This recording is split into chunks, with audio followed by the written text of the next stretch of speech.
And good evening, one and all. Welcome back to the X Zone. I am Rob McConnell, and for the next 4 hours, I'm your host and your guide as together we cross the time-space continuum to this place that I call the X Zone. It's a place where people dare to believe and dare to be heard. It's also a place where fact is fiction and fiction is reality. And the X Zone comes to you Monday through Friday from 10 p.m. Eastern until 2 a.m. Eastern, right here on the X Zone Broadcast Network, Talkstar Radio Network, Mutual Broadcast Network, and the X Zone TV channel on Simul TV. If you'd like to send me an email, xzone at xzoneradiotv.com, on all social media sites, XZone Radio TV. Now, for all the programming we have available for you, 7/24/365 on the X Zone Broadcast Network, visit www.xzbn.net. And for the broadcast schedule for the X Zone TV channel on Simul TV, go to simultv.com, and in the search engine, simply put X Zone. My guest this hour is Robert Robinson. We're going to be talking to Robert about cryptozoology. And Robert's interest in cryptozoology began in 1974 at a drive-in theater with the movie Legend of Boggy Creek was being shown. The whole idea of monsters roaming parts of the world scared Robert, but also intrigued him. Rob started researching the subject by reading books by Ivan T. Sanderson, John Keel, and Peter Byrne. His fascination for the unexplained was further fueled with the television series In Search Of, and a visit to the now closed World of the Unexplained Museum in Gatlinburg, Tennessee. Joining me now is Robert Robinson. And Robert, welcome back to the X Zone. Hey, thanks for having me on again. Great having you with us. For those listeners who have joined us since you were last with us, tell us a little bit more about your interest in cryptozoology. Well, it's something like I said, I've been into since I was a kid. Yeah. You know, it sounded funny, but when I was in middle school, if I had to do a book report, I would simply pull up one of those books by Ivan T. Sanderson or John Keel, and it was kind of a guaranteed A on a book report. Mm-hmm. You know, but this, I participated in a couple. I think my first real monster hunt or looking for a cryptid was when my mother took me to Loch Ness back in 1975. And I mean, I'll grant you, we're only up there for 2 hours, but Mm-hmm. it definitely left an impression on me.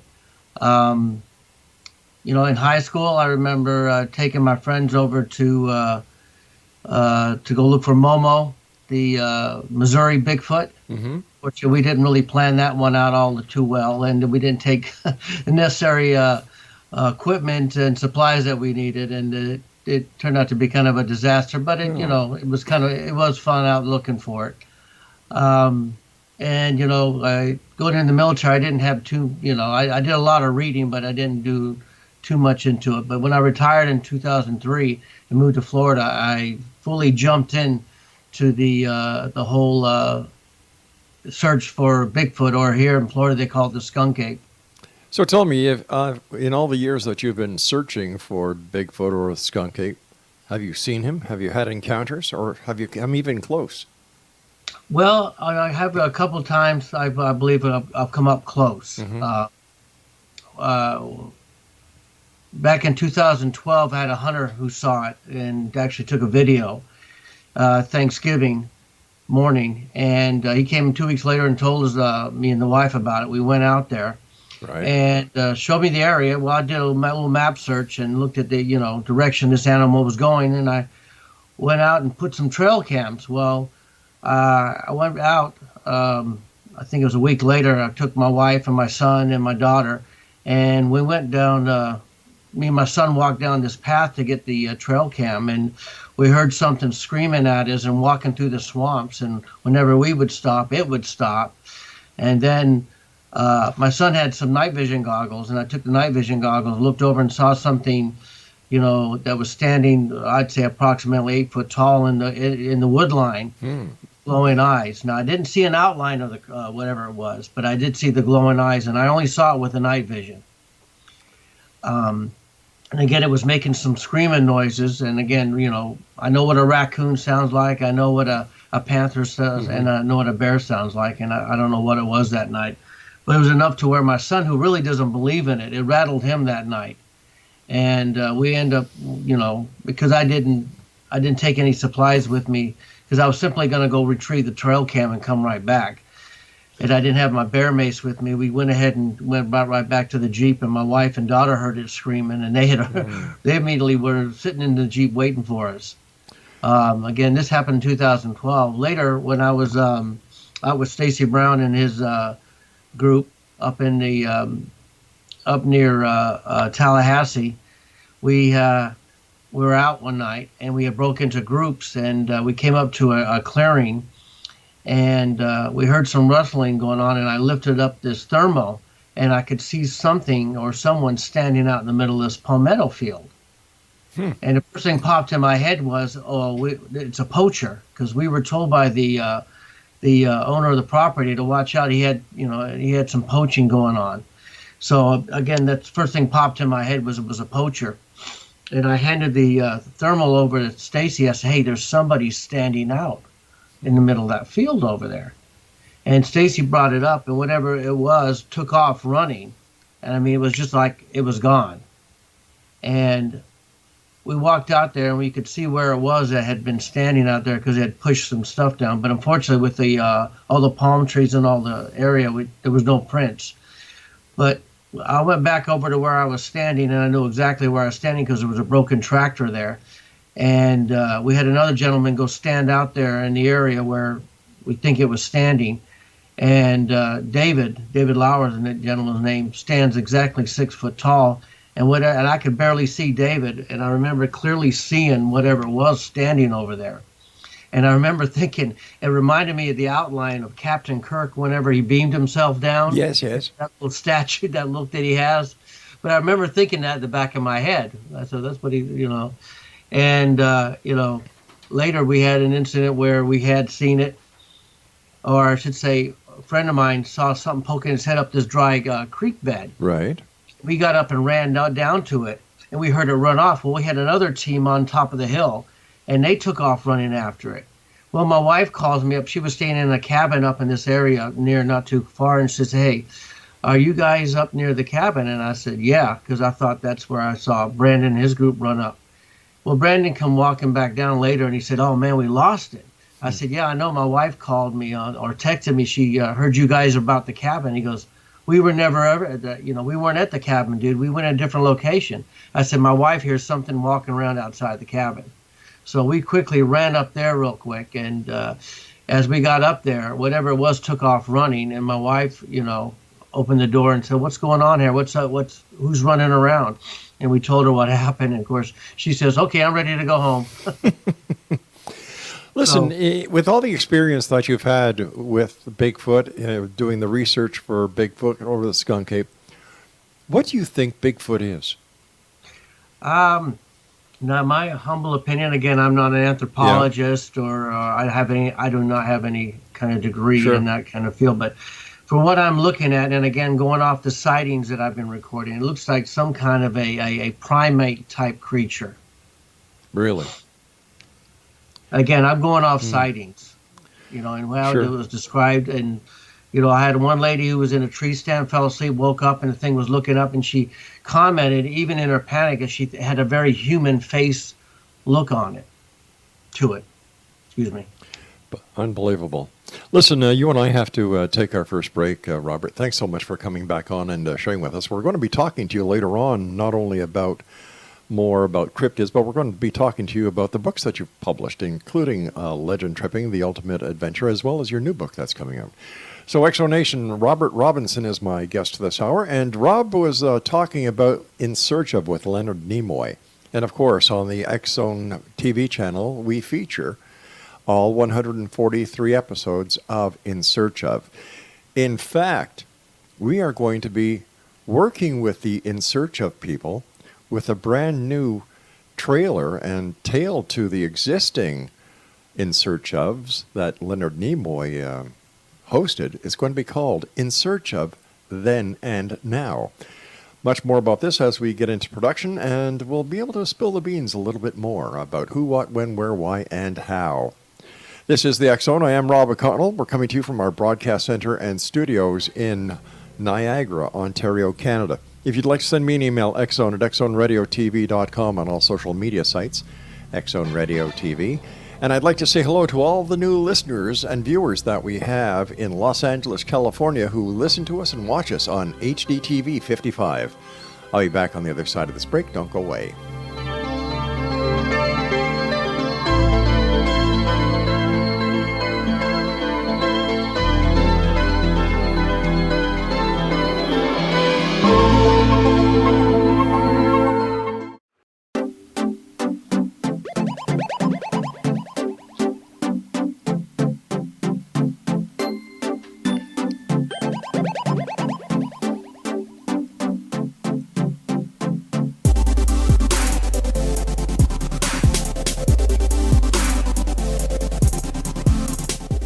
Welcome back, everyone. Robert Robinson is my guest this hour. His Facebook page is facebook.com/Robert Robinson Legend Tripper.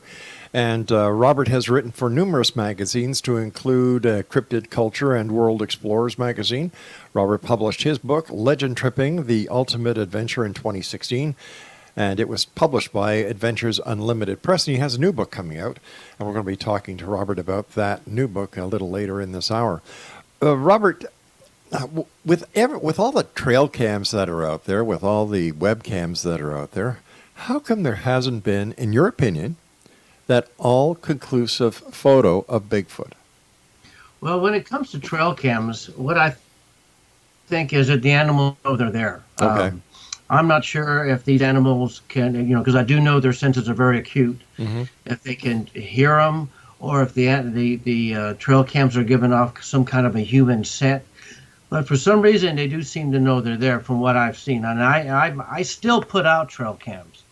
I've been trying to put them up a little higher up in the trees than we normally do, in hopes that maybe they can't hear them or see them. Right. But there has, the people have actually had some luck. I've seen some where some people have actually seen it with some drones. Really? A couple of them. But again, back to your question, somehow they can see them. I remember there was a video not too long ago where a scientist put a trail cam and around some apes, some chimps, and lo and behold, and he had it all covered up in disguise, and the chimps went right over to it, so they knew it was there. So it would seem that whatever's out there knows it's there. It would seem that Bigfoot is very intelligent. Well, I've always said that these are, and I always tell people when we're out looking for them, you can't treat this like a stupid animal, like a bear or any other. Right. I mean, let's be real. What's the smartest animal in the world? The one that the one that avoids humans. So true. And they do have a sense of reasoning. They do know to stay away from humans for the most part. For the most part, they seem to show a higher degree of intelligence than, any normal animal out there. There seems to be new speculation within the paranormal community and even some of the UFO groups that there's a connection between Bigfoot and UFOs. What is your opinion on that hypothesis? I have heard that. I've actually had some people, relate some stories to me. I myself have never seen any evidence to have that. But, I always tell everybody, I keep an open mind, right. But not so open that my brain falls out. But I do listen to people's stories, yeah. And me personally, until I see, unknown craft come down and a large hairy creature come out of it, I'm still going to treat it as a flesh and blood creature of this planet. I think that connection comes from the Star Wars movies, where Chewbacca, resembles, for all sense and purposes, a Bigfoot. And, yes. I think this is where it all started, because we had our research people try and find out any correlation to Bigfoot UFOs prior to the Star Wars trilogies, and they couldn't find any. Well, there was a lady back in the 60s and 70s, Ramona Clark Hibner, down here in Florida. In fact, she was one of the first really serious investigators down here, really did some outstanding research. She died in 1986, and a lot of her research went to John Green. But in one of the articles I read, that she did notice there was some correlation when people were seeing a UFO. Later on, they were seeing a Bigfoot. Now, again, she didn't see anything, Yeah. but she did make a point of putting that in one of her articles. Robert, what can you tell us about Bigfoot, about his habits, his habitat, the lifestyle of a Bigfoot? Well, I can't ever say I'm an expert on Bigfoot. I always say there's no such thing as an expert on Bigfoot. If you were an expert, I mean, like Jane Goodall's an expert on apes. The reason is you could go up to Jane and say, hey, could you show me some gorillas? And Jane can show you some gorillas. Right, exactly. You know, if you come up to me and say, Rob, you're an expert on Bigfoot, show me some Bigfoot. I can't show you a Bigfoot. I mean, I can tell you where I definitely consider myself a top researcher, and I go off of sightings. But as far as the, what I believe this animal is pretty much nocturnal. And I think that's mostly because of security reasons, that it can move around without being detected. Here in Florida, it gets more active as it gets colder during the colder months, and I attribute that to the fact of the weather. One of the difference between the skunk ape here in Florida and the Bigfoot or Sasquatch located on the west coast is the Bigfoot seems to have a bigger muscle mass than the skunk ape here in Florida, which seems to be leaner. I would imagine that has something to do with the climate, that the Bigfoot that makes perfect sense. In fact, one lady even described it looked like Bigfoot who after he'd been to the gym. What is your opinion of the Gimlin-Patterson film? My own opinion is I think they got lucky and actually filmed a real Bigfoot or an unknown cryptid creature. Right. I think the fact that they smell the horses threw the animal off, and because if you see this story, the thing was was bent over drinking out of a creek, and they surprised it. I believe if they had been walking around on foot, they would have or Patty, as they call it, would have got a whiff of them versus the horses, and probably would have, taken off out of the area. But I think Roger got lucky. I think he did, and I think he actually what he filmed is a real creature and not a man or a person in a suit. I had the opportunity of sharing an hour with M.K. Davis a couple of weeks ago, and in fact, if you go onto our archives, you can listen to that interview, and it was quite interesting how he enhanced every frame of that film, frame by frame by frame by frame, until that he was able to enhance it to the footage that we all see today. What would you do? What would you do if you were out in Florida? By the way, what do you guys in Florida consider cold? Oh goodness! Hey, anything below 50 degrees. Oh well, you're talking to a guy up here in Canada, where cold to us is anything less than 0 is cold, and then it goes to minus 15, 20, 25. Oh, we don't get any of that. Maybe that's why we have no Bigfoot around here. Maybe, right, Craig? I mean, besides your mother-in-law, Craig. Yeah. What would you do if you and your son? By the way, I love the fact that you are very family orientated, and that you take pride in bringing your family along with you. I think that's wonderful. What would you do if you and your son were on a trail and you saw a Bigfoot? What would you do? Well, if I have my camera or whatever, I'm definitely going to start filming it. Yeah. And I'm just going to keep filming it. And hopefully this animal's not aggressive. It's just going to, which a lot of reports around here, it's not. It just kind of sees you, stares at you, and walks off or runs off. But I'm going to sit there and just enjoy the moment. And I go back to that gentleman I told you who saw it on Thanksgiving. Yes. And listen to his story and just excitement and just that he got to see something that nobody else has really gotten to see. So far. And he really takes it that way. And I was really envious of him to have that feeling to actually see this creature. Maybe someday you will, my friend. Well, they say, persistence pays off, and it always I'm going to keep doing it till I see it. There you go. What advice would you give to people who are wanting to go into the woods and look for Bigfoot or the skunk ape? Well, it's kind of funny because that's pretty much what I put in my book too. I go over because I have dealt with people. I've taken people out Bigfoot hunting, and I've had people who've gone out there without taking the proper equipment. Yeah. When you do go out, Mm-hmm. don't just assume it's a day trip. And take a camera and that's it. Always pack like you're going to be going overnight. Be prepared. Yes, always take some, because what happens if you go out there and get lost? Now you've turned a monster hunt into a survival situation. Yeah, or you get out there and you accidentally hurt yourself and you're unable to do things. Or there's so many things, and we've got to take our commercial break in about a minute. So we're going to come back and talk to you about your new book, as well as some of the tips that you have for would-be Sasquatch researchers like yourself, who has many years' experience. And Exonation Robert has written for numerous magazines, and he's got a great book entitled, in fact, last time he was on the show, we talked about Legend Tripping, The Ultimate Adventure. And we're going to be talking to Robert about his new book when we come back from this break. After all, this is one of the greatest mysteries that we have. Here we are living, coinciding with a creature that is so elusive. Like, I don't even think Live PD would be able to find Bigfoot.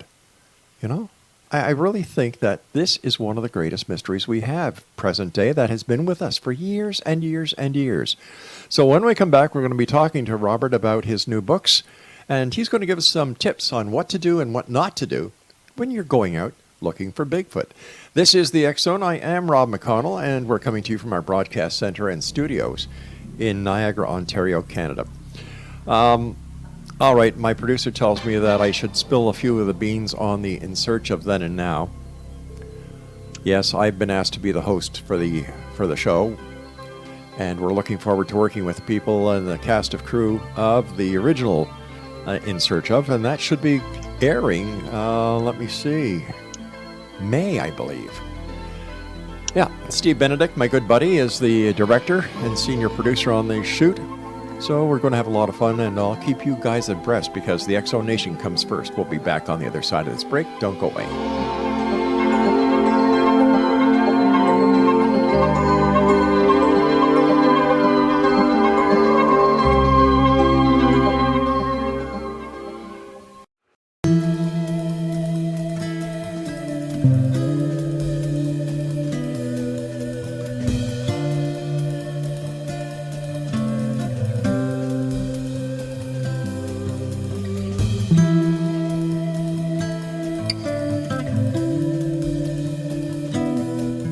And welcome back, one and all. This is the X Zone. I am Rob McConnell. My guest this hour is Robert Robinson. And if you'd like to check out Robert's website, his Facebook page, I should say, it's Robert Robinson, Legend Tripper. And Robert, what are some of the tips that you would give to people? I mean, besides going out, being prepared for any eventuality that might occur, don't look at it as a day trip, but prepare for, goodness knows what. What's some of the equipment that these people should take with them? Well, one thing I want to say, don't go out in the woods by yourself. Good idea. You always go as a team. Mm-hmm. Some of the equipment that I like to take out with me are a thermo, and nowadays you can get them at pretty cheap. In fact, if you go on eBay, there's always somebody selling a thermo at a really good price. And there's two different kind of out there. And some of them are really actually pretty good, and you can actually videotape with them. Night vision. Mm-hmm. There's all kinds of night vision devices you can get out there nowadays. Definitely take a flashlight. And definitely take some kind of a camera of some sort. If you have a camera that has night vision capability, that's even better. I always say take a cell phone or a charger with you, because sometimes we end up using the cell phone because we use the GPS on the cell phone. Yep. When it comes to do's and don'ts, all right, we've got the equipment. What are some of the do's and the don'ts? Okay. Always be prepared. Like I said, always make sure you take out ample water. Always make sure you got a first aid kit. Yes. Always have a backup flashlight. Mm-hmm. I always usually go out with 2, sometimes 3 flashlights. Don't don't trespass. If you know you're going in an area where it's trespassing, don't go, because I tell you, you get fined. It can get kind of expensive. Um, and it's one item I always take with me is bear mace. Um, some people like to take firearms with them out there. I don't take firearms. I take bear mace, because bear mace works on everything, from snakes to panthers to bears to who knows, even maybe Bigfoot. Wow. But I always, like I said, the biggest thing, and I guess it's part of my I was in the military for over 20 years, and one thing I hated is when you didn't bring the right equipment with you, and you were kind of stuck out there, and it can pretty much end in a whole trip if you don't bring out what you're supposed to. And I said, don't push yourself past your limits. I've seen some people go out there where we've had to pretty much almost carry them back to the car, because they push themselves back, and you got to know your limitations out there. If you're not physically fit, you need to I've had some people who aren't physically fit or had some kind of medical conditions, and they thought, well, I can't go out Bigfoot hunting, because I said, not necessarily. You can go what they call car camping, where you go find an area where this thing's been seen, and you can put up a tent and stuff near your vehicle. Right. To the best of your knowledge, has anyone ever been attacked by a Bigfoot? Well, the only story that I know happened back in 1916 up in the Okefenokee Swamp at the border of Georgia and Florida. And I'm going to try and tell this story real quick. Some settlers, two of them came down with an Indian guide. They found some tracks. Then they heard some screams, and they decided to get the heck out of Dodge and went back up there, told the rest of the people. Some people came down, I believe there was 8 or 9 of them, came down to the site.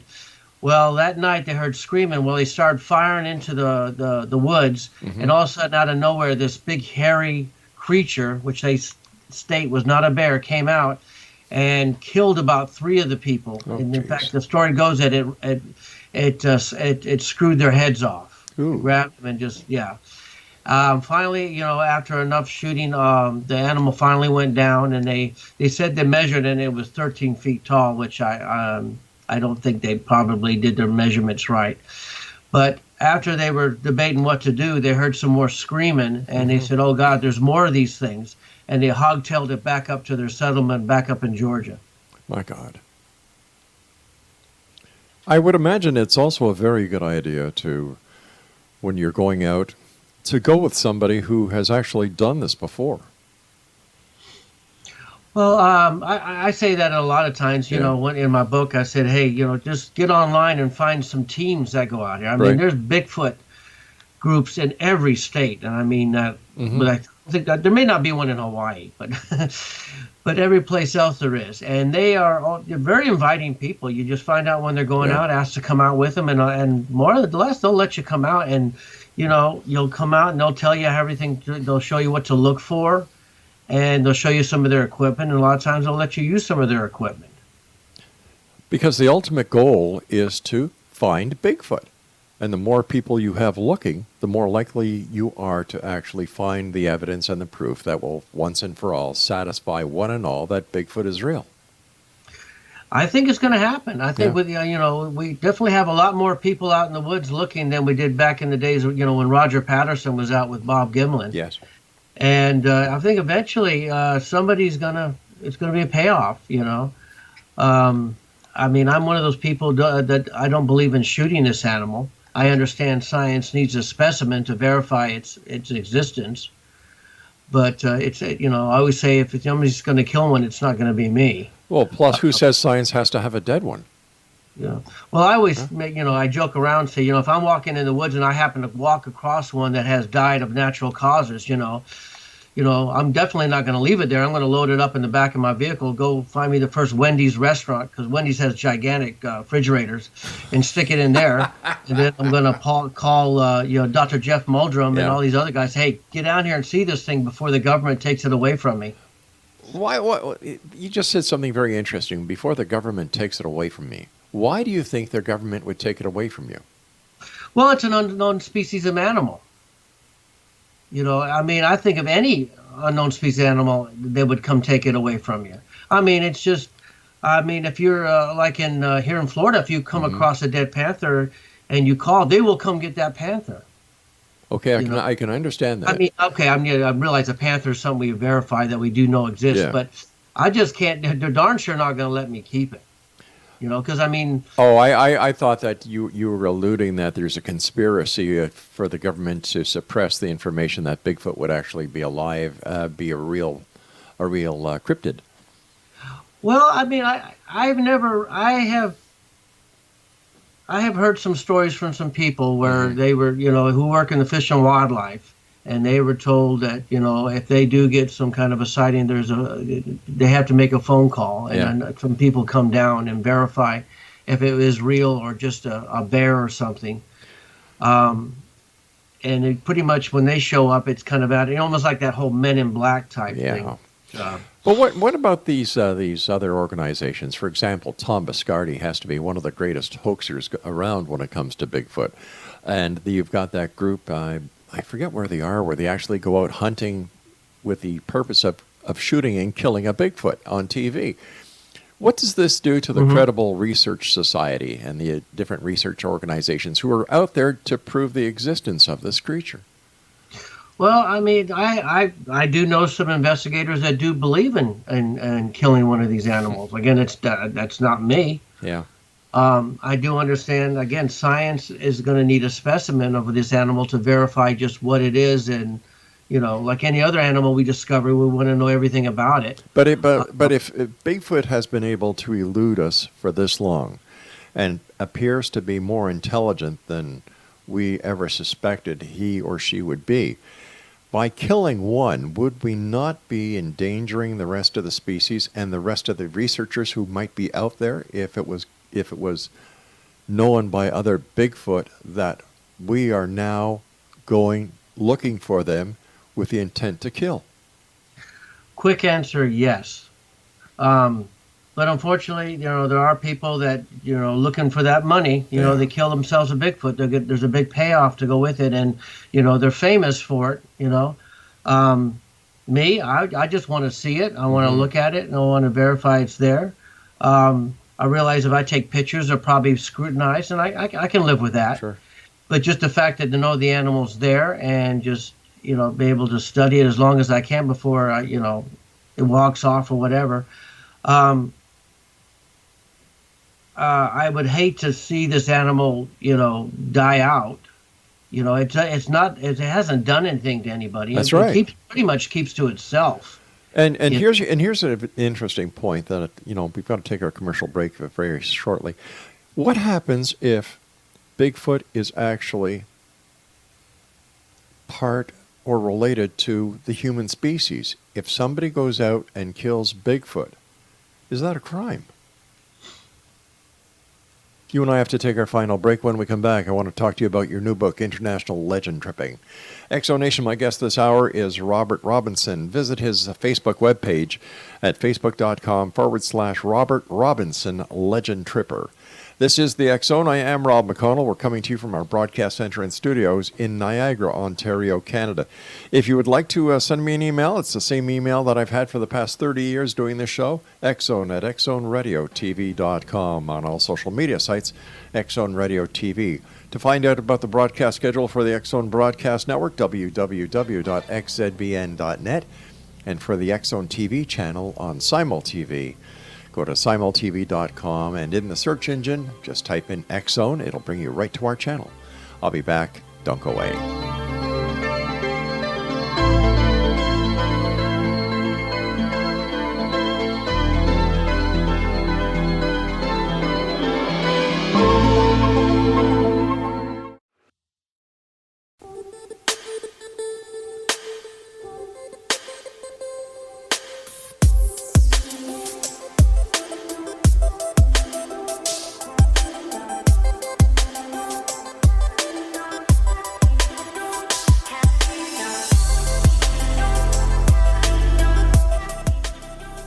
And welcome back. Robert Robinson is my special guest. His Facebook page is facebook.com/Robert Robinson Legend Tripper. Robert, tell us about your new book, International Legend Tripping. Okay, well, real quick, Bob, I wanted to share something with you because I heard you talking about the In Search of show. Yeah. Remember I told you in my bio I go to see The World of the Unexplained? Yes. Well, back there when I went in 1976, it was in Gatlinburg, Tennessee. I talked my parents into letting us go in there. And when we got to the entrance, at the entrance was a big TV, and in the TV was Leonard Nimoy giving an introduction to World of the Unexplained. Wow. Later on, I made friends with Ed Meyer, one of the directors over at Ripley's, and I told him all about it, and he gave me a copy of that video. Fascinating. Of Leonard Nimoy. Excellent. It is, isn't it? I just thought I just wanted to throw that out there. No, I appreciate that. I appreciate that. But unfortunately, I can't put it on video because otherwise, Leonard Nimoy's family will probably, take me to court. But anyway, back to my book, International Legend Tripping. Yes. It's a sequel to my first book, Legend Tripping, which is pretty much grounded, or I should say, my first book pretty much deals with the United States and parts of Canada. Mm-hmm. Whereas my new book, International Legend Tripping, I have branched out to all over the world. I have been searching for legends, and I can't begin to tell you how many Bigfoot-type creatures that I found all over the world. And I mean, I was actually amazed how many I found. I mean, I realized when I went looking for the paranormal that there's going to be a lot of haunted places, especially in England, of course. I think. Yes. And then, of course, I did some on aquatic creatures, and all of a sudden I found myself looking into about mermaid, or I should say aquatic humanoids legends, and I'm really surprised how many I found about that. I mean, it's actually been really cool, because when I did legend tripping, I pretty much knew a lot of the legends I was looking at. Mm-hmm. Whereas this one, I've actually, doing research, I found so many of them, and I was like, man, if somebody just gave me the opportunity to, say, hey, if I give you one wish only, I said, I want to go look for every place in this book that I'm looking, I wrote about. Can you share some of the legends with us? Well, as far as the, I'll talk about some of the places up in,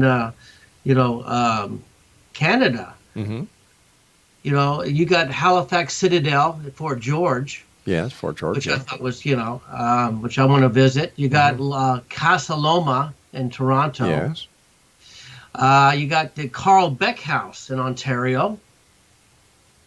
Mm-hmm. As far as, Canada goes with, you got the Wendigo. Yes. Which does seem to, I'm starting to lean toward more of the, this actually might be a Bigfoot type creature that Native Americans may have just, I'm not going to say embellished. That's not real. But of course, the word Sasquatch actually originated out of Canada. The Native Americans up in there actually started using it before it was used down here, which, believe it or not, the word Sasquatch gained fame in the United States when that show, The $6 Million Man, came on. Believe it or not. When Andre the Giant was actually in the Sasquatch outfit. Yeah, before that it was pretty much just called Bigfoot, but after that it was called Sasquatch. But well, what's your most favorite legend from your book? There must be one that really stuck out.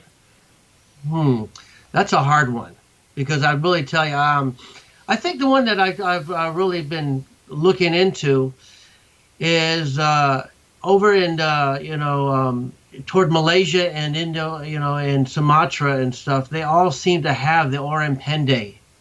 And I'm talking to Cliff Bereckman, which he wholeheartedly thinks there's something there. And even Josh Gates, who I talked to one time, said, there's a lot of things when I was doing my show that I really came out of there thinking, I don't think there's something there. The Orang Pendai, he really did think there is some kind of a primate type creature that is out there, And I was really surprised to find the whole area, and the animal is all described as looking the same. So, people are obviously seeing something there. Yeah. And it's kind of interesting. Back in the 30s and 40s, a gentleman by the name of Frank Buck, he used to go collect animals and bring them over to the States for the zoos. And he actually had an 8-foot orangutan type creature.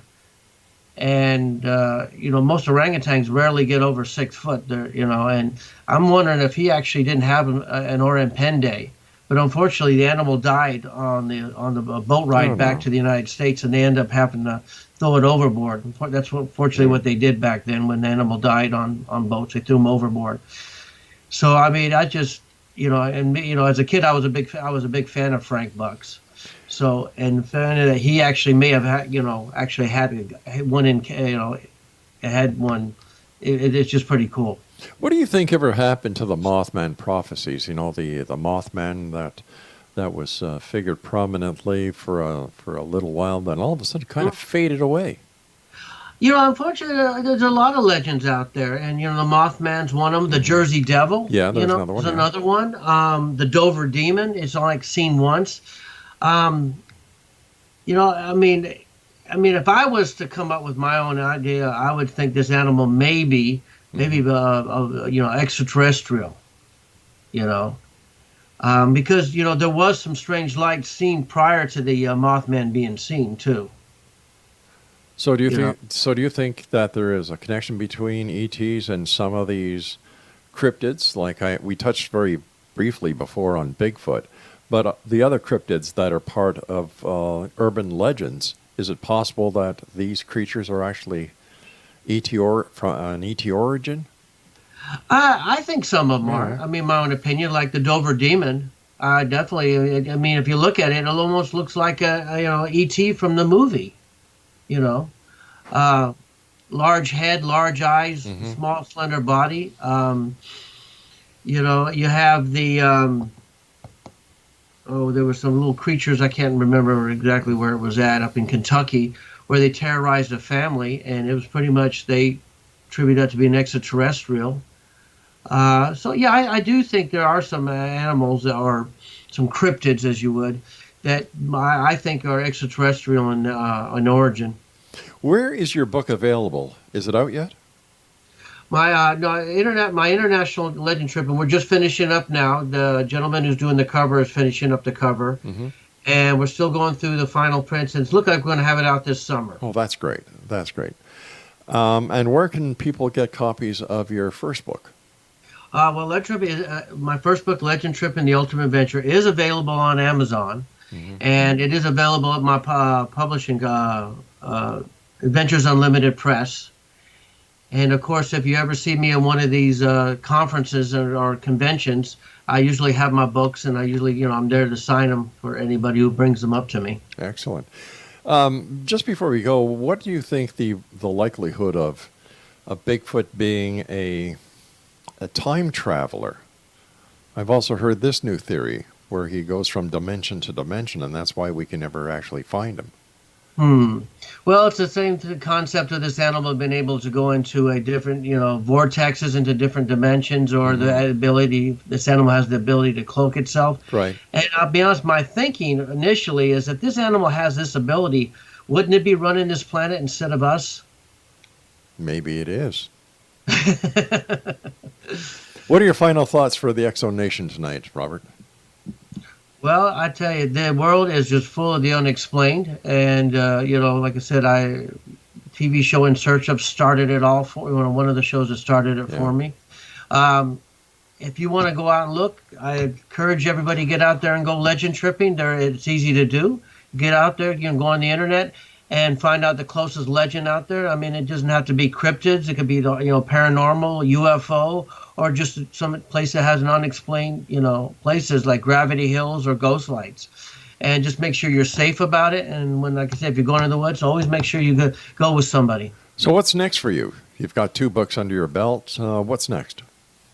Well, I'm also doing a book about the skunk ape, but I've ran into a bit of a snag. I found a gentleman who says he has some of Ramona Clark's stuff, but unfortunately, he thought I was an FBI. He's one of those UFO conspiracy, and for some strange reason, he thought I was an FBI agent. And he was ready, he just got, I believe you're one of those guys and all that.